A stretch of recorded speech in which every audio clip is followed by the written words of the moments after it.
एक परिचय के अंतर्गत आज हम पार्ट 2 की बात करेंगे। इंडिया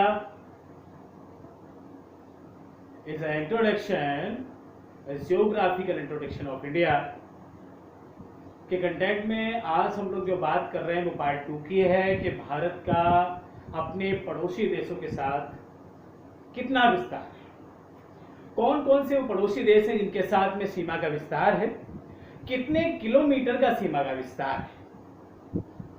मैं आपका अपना अवधेश द्विवेदी आपके हमारे YouTube channel Awadhesh Dwivedi GS में बहुत बहुत स्वागत है।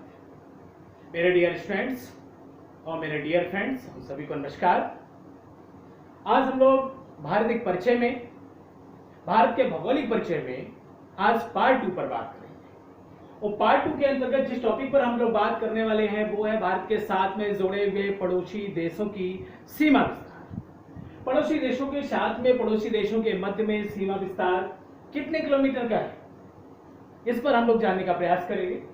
तो सबसे पहले हम लोग जो बात कर रहे हैं वो स्थलीय सीमा विस्तार की बात करेंगे, क्योंकि जलीय सीमा विस्तार के बारे में हमने आपको पिछले पार्ट 1 में बताया था, डब्ल्यूबद्धों के बारे में, चैनल के बारे में। आज हम लोग बात करने वाले हैं प्रमुख देशों के साथ में स्थलीय सीमा विस्तार के बारे में, और स्थलीय सीमा विस्तार जिन देशों के साथ में है उनके बारे में बात करेंगे। ठीक है बेटा, तो आज हम बात करने वाले हैं सबसे पहले भारत और बांग्लादेश के साथ, क्योंकि भारत और बांग्लादेश के साथ में सबसे ज्यादा सीमा विस्तार है। त्रिपुरा, तो भारत का राज्य त्रिपुरा पूर्वोत्तर राज्यों में बांग्लादेश से 3 तरफ से घिरा हुआ है।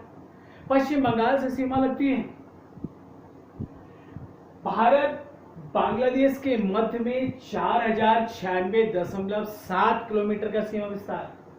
भारत का अपने किसी पड़ोसी देश के साथ सबसे ज्यादा अगर सीमा विस्तार किसी के साथ में है तो वो सीमा विस्तार बांग्लादेश के साथ है। बांग्लादेश के साथ 4096.7 किलोमीटर का सीमा विस्तार।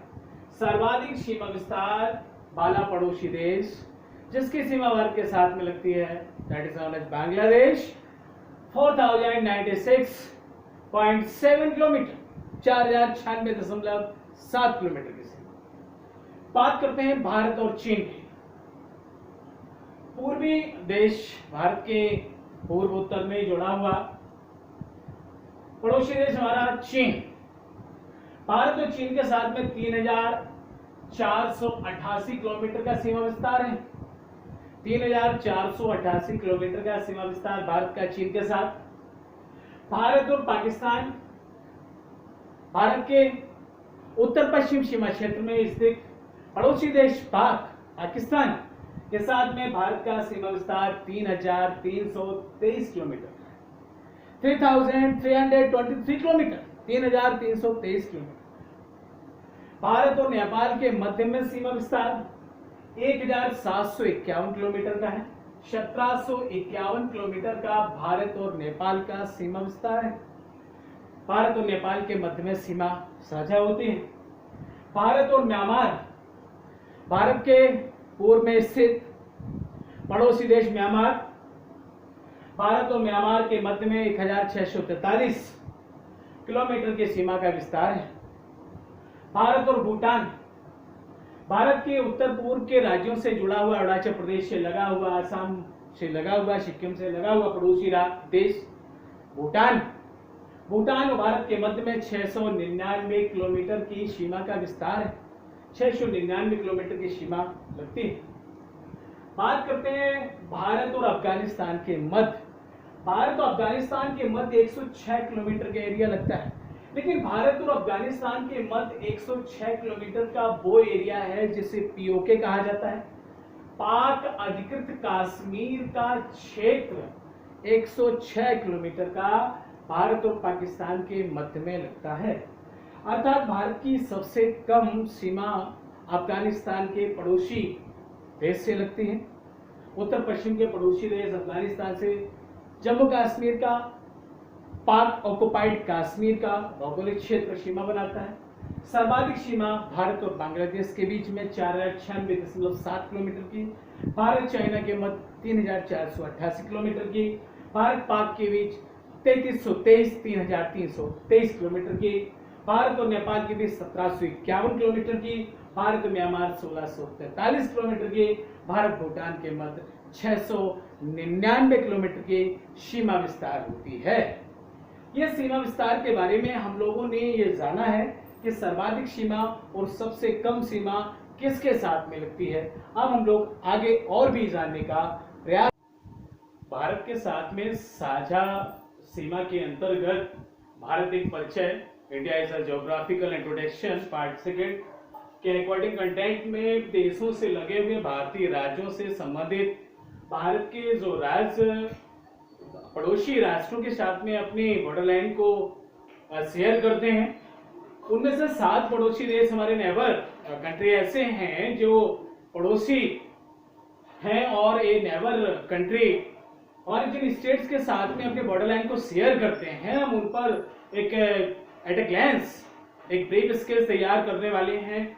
तो brief sketch Bharat as a introduction geographic introduction part second के अंतर्गत सबसे पहले we are discussing about the first comment from the Pak. तो हमारे जो नेबर कंट्री नॉर्थ और वेस्ट उत्तर पश्चिम सीमा से जुड़ा हुआ पाकिस्तान है, तो पाकिस्तान के साथ में सीमा साझा करने के लिए कौन कौन से हमारे वो पड़ोसी देश हैं, which are neighbouring states to include the border line with the Pakistan. Pakistan के साथ में सीमा साझा करने वाले हमारे जो राज्य हैं, हम उन पर बात करने वाले। तो सबसे पहले हम बात करें गुजरात के बारे में। गुजरात के साथ में पाकिस्तान की जो सीमा साझा होती है, वो सीमा किसी भी तरीके से स्थलीय रूप से साझा नहीं होती, टेरेस्ट्रियल एक बॉर्डर लाइन नहीं है। अरब सागर के साथ में 24 डिग्री लैटिट्यूड अक्षांश रेखा को ही गुजरात और भारत के बीच या पाकिस्तान या गुजरात के बीच में सीमा रेखा माना है। हालांकि इस 24 डिग्री लैटिट्यूड अक्षांश रेखा को पाकिस्तान मान्यता देता है, परंतु भारत किसी भी प्रकार से इसे एक्सेप्ट नहीं करता, वेरीफाई नहीं करता, मान्यता प्रदान नहीं करता है। तो गुजरात के साथ में अरब सागर से कराची तक, पाकिस्तान के कराची तक सीमा रेखा का विस्तार होता है। राजस्थान बात करेंगे, राजस्थान की सीमा भी पाकिस्तान से जुड़ी हुई है, सटी हुई है। श्री गंगानगर, बीकानेर, बाड़मेर, जैसलमेर, ये पड़ोसी राजस्थान के जिले हैं जो पड़ोसी देश पाकिस्तान के साथ में सीमा रेखा बनाते हैं। अर्थात राजस्थान का थार मरुस्थल जो पाकिस्तान और राजस्थान के मध्य में विस्तृत है, थार मरुस्थल, थार डेजर्ट, हमारे इस एशिया महाद्वीप के अंतर्गत भारतीय उप प्रायद्वीप की बात करते हैं, भारतीय उप सब कॉन्टिनेंट की अगर बात की जाए तो उसके अंतर्गत पाकिस्तान और राजस्थान के मध्य में थार रेगिस्तान है, थार डिजर्ट है। और थार डिजर्ट एक ऐसा डिजर्ट है जहां पर दुनिया की सबसे ज्यादा पॉपुलेशन निवास करती है, सबसे ज्यादा जनसंख्या निवास करती है। ये बहुत ही महत्वपूर्ण इंपॉर्टेंट फैक्ट है सभी के लिए। बात करेंगे पंजाब, तो पंजाब आधा पाकिस्तान के अंतर्गत है और आधा भारत के पास है। तो अटारी बॉर्डर से पंजाब और भारत की सीमा साझा होती है पाकिस्तान के साथ। जम्मू और कश्मीर का पाक अधिकृत वाला एरिया और हमारे लेह लद्दाख वाले इस क्षेत्र को और जो भी जम्मू कश्मीर का पूरा क्षेत्र है वो पाकिस्तान के साथ में सीमा रेखा साझा करता है। पाक अधिकृत वाला क्षेत्र पाकिस्तान के अंतर्गत है। तो कुल मिलाकर 4 राज्यों की सीमाएं पाकिस्तान के साथ में साझा होती हैं। हमारे पड़ोसी देश उत्तरी पड़ोसी देश चाइना की बात करें तो चाइना के अंतर्गत जम्मू कश्मीर की सीमा, हिमाचल प्रदेश की सीमा, उत्तराखंड की सीमा, सिक्किम और अरुणाचल प्रदेश की सीमाएं भी साझा होती हैं। तो भारत के जो राज्य चाइना के साथ में अपनी सीमा साझा करते हैं, हमारे नेबर कंट्री चीन के साथ में उत्तरी राष्ट्र चीन के साथ में सीमा साझा करते हैं, उनकी कुल संख्या 5 है। जम्मू कश्मीर, हिमाचल, उत्तराखंड, सिक्किम एंड अरुणाचल प्रदेश।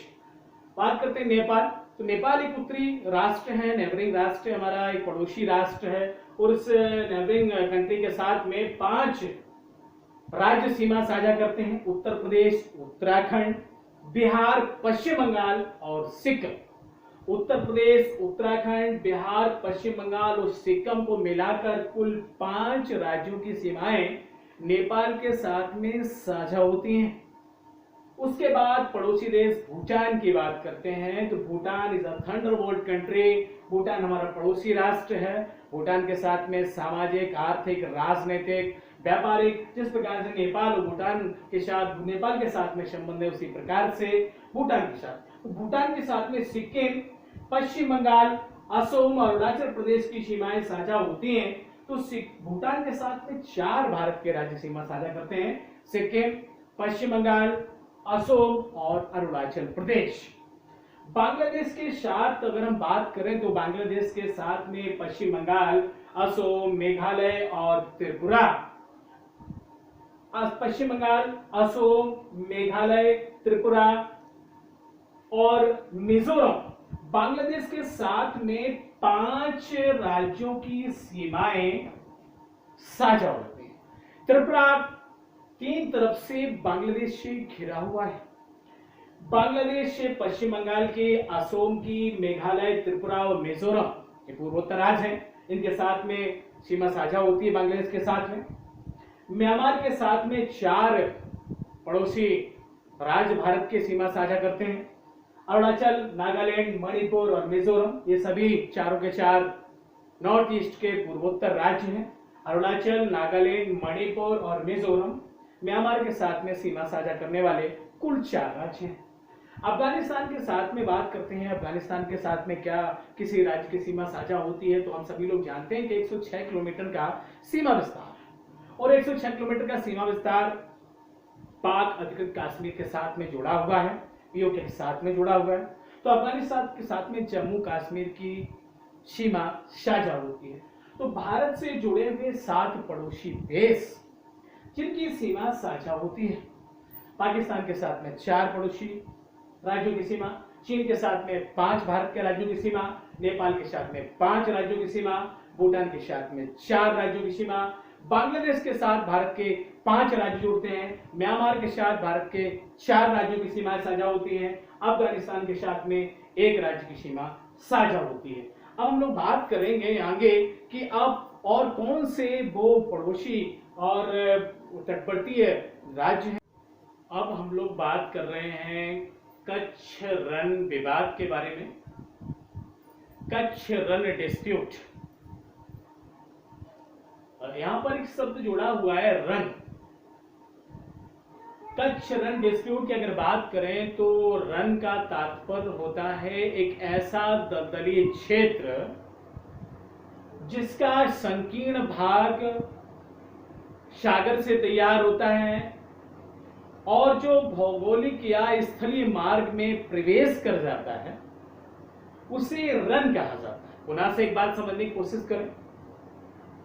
सागर का ऐसा संकीर्ण दलदलीय क्षेत्र जो भौगोलिक क्षेत्र में घुसने का प्रयास करता है, घुसता है, उसे रण कहा जाता है। तो Kutch Rann dispute, dispute of Kutch Rann विवाद, गुजरात के कच्छ रण से जुड़ा हुआ विवादित दलदलीय संकीर्ण अरब सागर का क्षेत्र जिसमें राजस्थान से आने वाली अनेक नदियां, लूनी आदि नदियां आकर के खारा नमकीन दलदलीय क्षेत्र बनाती हैं। यह क्षेत्र 20,720 वर्ग किलोमीटर में फैला हुआ है। 20,720 वर्ग किलोमीटर के क्षेत्र में फैला हुआ एक विवादित क्षेत्र बन गया है। चूंकि 9,065 स्क्वायर किलोमीटर के एरिया पर पाकिस्तान ने अपना दावा किया हुआ है। पाकिस्तान ने गुजरात के कच्छ क्षेत्र के इस कच्छ रण पर जो 20,720 स्क्वायर किलोमीटर का एरिया है, इस पर पाकिस्तान ने 9,065 वर्ग किलोमीटर के एरिया पर अपना दावा किया हुआ है।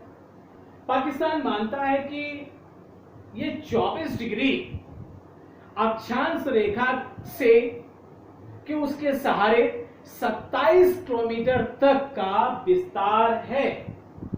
पाकिस्तान इसे एक झील मानता है, इसे लेक मानने का प्रयास करता है कि ये झील है और इस झील में आधा भाग पाकिस्तान का और आधा भाग भारत का होना चाहिए। इसको विवादित मानता है पाकिस्तान, क्योंकि अगर 24 डिग्री अक्षांश रेखा के उत्तरी सहारे से 27 किलोमीटर तक अगर इसे दलदली क्षेत्र माना जाए तो भारत का सरक्रीक वाला गुजरात का कच्छ का सरक्रीक का क्षेत्र भी वर्तमान में पॉलिटिकल तरीके से राजनीतिक रूप से विवादित भौगोलिक क्षेत्र माना जाएगा। तो अर्थात पाकिस्तान 2065 स्क्वायर किलोमीटर के एरिया पर अपना दावा करता है, यह भी एक विवादित क्षेत्र है, जबकि वास्तविकता में एक दलदली क्षेत्र है। पाकिस्तान इसे झील मानने का प्रयास कर रहा है, पाकिस्तान इसे झील बताता है। 24 डिग्री सीमा अक्षांश रेखा को पाकिस्तान अपनी सीमा रेखा बताता है, जैसा कि हम लोग पहले भी बात कर चुके हैं। अब हम लोग बात करते हैं कि भारत और पाकिस्तान के कच्छ रण विवाद के साथ साथ भारत की भौगोलिक सीमाओं के अंतर्गत भारत और चीन विवाद भी है। तो भारत और चीन सीमा का डिस्प्यूट भी है। भारत और चीन की सीमा विवाद में, जबकि भारत और चीन के मध्य में अरुणाचल प्रदेश से जुड़ी हुई 1914 में मैकमोहन, मैं यहां पर बता दूं कि भारत और चीन के बीच में मैकमोहन सीमा रेखा है। तो सर डोनाल्ड मैकमोहन ने उस समय 1914 में भारत और चीन के बीच में सीमा रेखा तैयार की थी। उस सीमा रेखा का अरुणाचल प्रदेश से शुरुआत की गई 1914 में। 1914 में सीमा बनाई गई थी, भारत और चीन के बीच में सीमा रेखा खींची गई थी। तो अरुणाचल प्रदेश के साथ में 1140 किलोमीटर की सीमा विस्तार, भूटान के साथ में 500 किलोमीटर का सीमा विस्तार, सिक्किम के साथ में 225 किलोमीटर का सीमा विस्तार, उत्तराखंड के साथ में 650 किलोमीटर का सीमा विस्तार, जम्मू कश्मीर के साथ में 1170 किलोमीटर की सीमा चीन के साथ में साझा होती है। अर्थात भारत के 5 राज्य ऐसे हैं जो चीन के साथ में अपनी सीमा को साझा करते हैं। भारत और चीन के बीच में कुल सीमा 37,555 स्क्वायर किलोमीटर की सीमा विस्तार। भारत और चीन के बीच में 37,555 किलोमीटर के इस सीमा विस्तार पर 5160 किलोमीटर का क्षेत्र पाकिस्तान ने चीन को दिया हुआ है। पाक अधिकृत कश्मीर का क्षेत्र 5160 किलोमीटर का पाकिस्तान ने चीन को दिया है। चीन ने 37,555 स्क्वायर किलोमीटर के एरिया पर स्वयं कब्जा किया हुआ है। चीन द्वारा भारत के 37,555 किलोमीटर के एरिया पर कब्जा किया हुआ है। पाकिस्तान ने 5,160 किलोमीटर एरिया पाक अधिकृत कश्मीर का चीन को दिया। 1987 में अरुणाचल प्रदेश के निर्माण के समय समदरोंग घाटी को चीन अपना मानता है। वो तो सिक्किम को भी राज्य नहीं मानता, सिक्किम को भी अपने में विलय करने की कोशिश करना चाहता है। इस प्रकार से चीन और भारत के बीच में वर्तमान समय में भी और शुरुआती चरण से चीन हमेशा ही भारतीय क्षेत्र के राज्यों की सीमाओं को हड़पने का प्रयास करता है। अर्थात भारत और चीन के बीच में डिप्लोमेटिक स्तर पर अनेक तरीके से बातचीत होती रहती है और एक सीमा विवाद का विषय बनता है। अब हम लोग बात करेंगे सीमा विवादों के साथ साथ में कि भारत के कुछ ऐसे पड़ोसी राज्य जो अन्य राज्यों में स्थित हैं किंतु केंद्रशासित प्रदेशों का दर्जा उन्हें प्रदान हो जाता है। भारत के भौगोलिक क्षेत्रों के अंतर्गत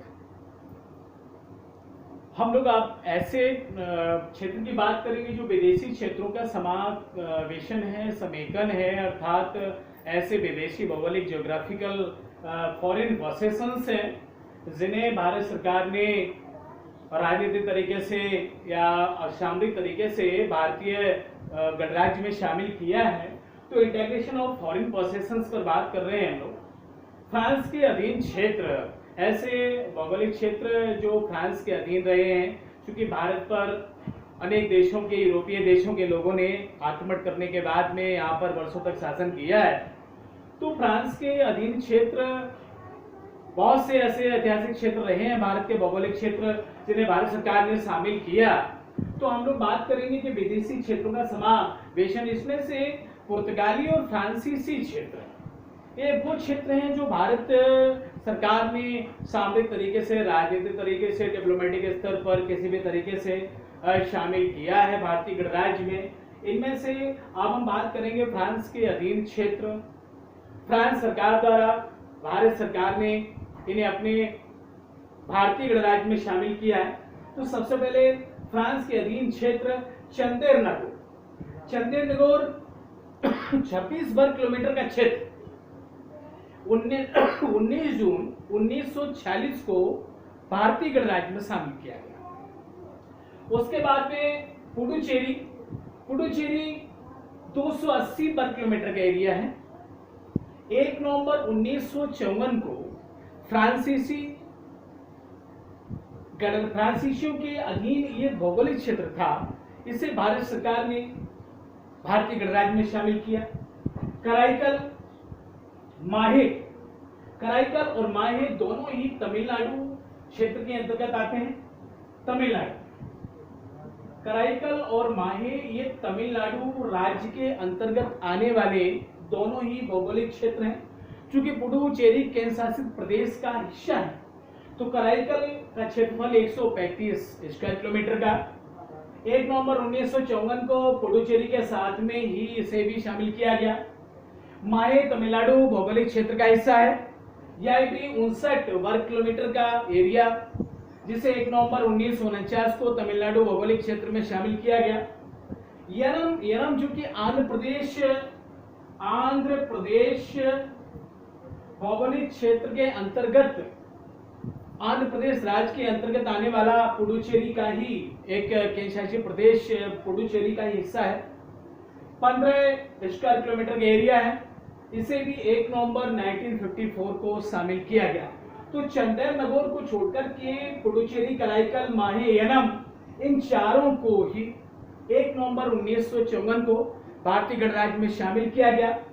तो टोटल अगर हम बात करें कि पुडुचेरी केंद्र शासित प्रदेश के अंतर्गत जो फ्रांस के अधीन भौगोलिक क्षेत्र है, उसमें 515 स्क्वायर वर्ग किलोमीटर का एरिया फ्रांस के अधीन क्षेत्र से भारतीय गणराज्य में शामिल किया गया।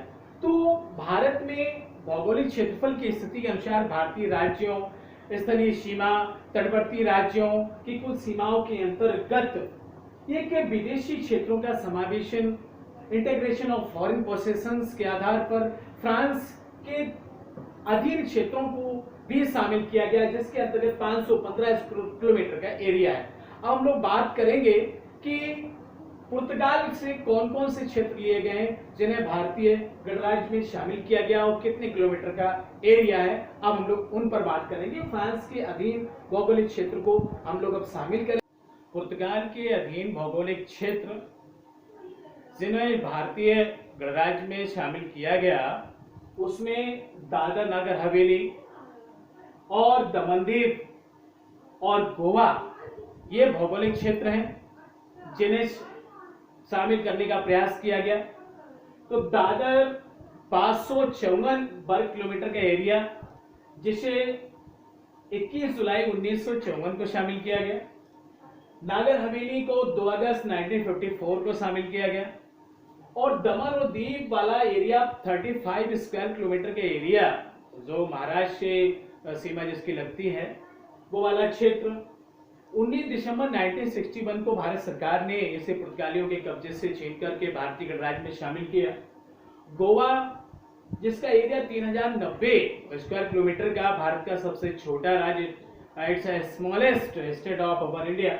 तो गोवा 3090 स्क्वायर किलोमीटर का एरिया 19 दिसंबर 1961 को 1961 को भारत सरकार ने सैन्य ऑपरेशन के द्वारा, एक मिलिट्री ऑपरेशन के द्वारा, ऑपरेशन विजय के माध्यम से इसमें गोवा, दादर नगर हवेली और दमन और दीव को भारतीय गणराज्य में शामिल किया। इन्हें भारतीय गणराज्य में पुर्तगालियों के अधिकार क्षेत्र से छीन करके भारतीय गणराज्य में शामिल किया गया। उसके पश्चात इन्हें दमन और दीव दादरा नगर हवेली को केंद्र शासित प्रदेश का दर्जा दिया गया। ये दोनों ही केंद्र शासित प्रदेश टेरिटोरियल स्टेट्स बनाए गए भारत में, और गोवा को एक पूर्ण राज्य का दर्जा प्रदान किया गया। तो गोवा एक भारत का पूर्ण राज्य बना। 1987 में गोवा को एक पूर्ण राज्य का दर्जा दिया गया। तो बात कर रहे हैं हम लोग पुर्तगाल के अधीन क्षेत्र और फ्रांस के अधीन भौगोलिक क्षेत्रों को भी भारत में शामिल किया गया, और इनके स्क्वायर किलोमीटर भी हमने आपको बताए। तो इस आधार पर क्लियर हो जाता है कि भारत का भौगोलिक क्षेत्र किस आधार पर है।